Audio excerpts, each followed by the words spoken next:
السلام عليكم، الله يسعد صباحكم مساكم كل اوقاتكم يا رب. بتمنى من الاخوه اللي عم يشاهدوا الفيديو يدعموا القناه بلايك ومشاركه وتعليق فضلا وليس امرا، انا بكبر فيكم بالاخر.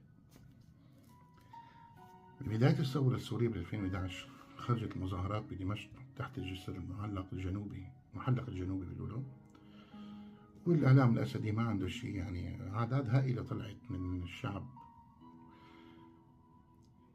فقالوا الشعب خرج ليشكر الله على نعمة المطر. كذابين، ما بيعرفوا، إذا ما عرفوا يكذبوا على حدا بيكذبوا على حالهم. فاليوم سوريا كلها أمطار، فعلا في أمطار كتير كتير السنة ما شاء الله، نزلت أمطار كتير وما زالت يعني.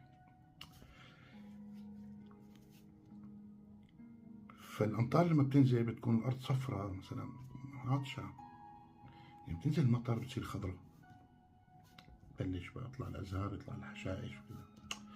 اليوم شفناها عن حق وحقيقي، يعني شرق الفرات وبعض الأجزاء من غرب الفرات كانت صفراء يعني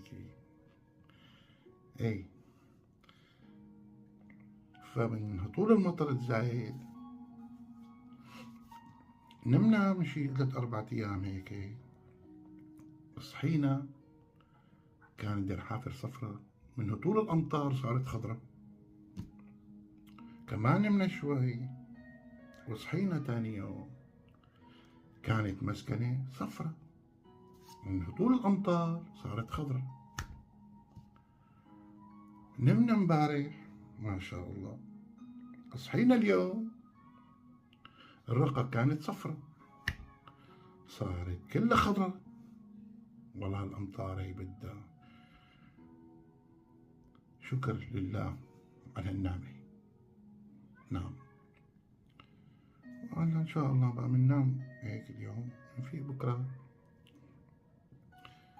بنشوفها كلها إن شاء الله للصفرة خضراء، بلش الأزهار الربيع العربي. أحلى ربيع يا سوريا،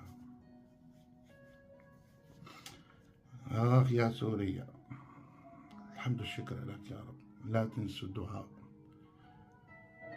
بالصبر لأهالي الشهداء، وندعي للشهداء الله يتغمدهم برحمته، والشهداء الحمد لله عند رب العالمين فرحين بما آتاهم الله بفضل الله، ثم الشهداء الحمد لله.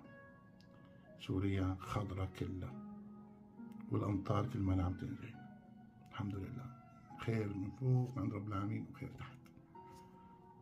شكرا لكم.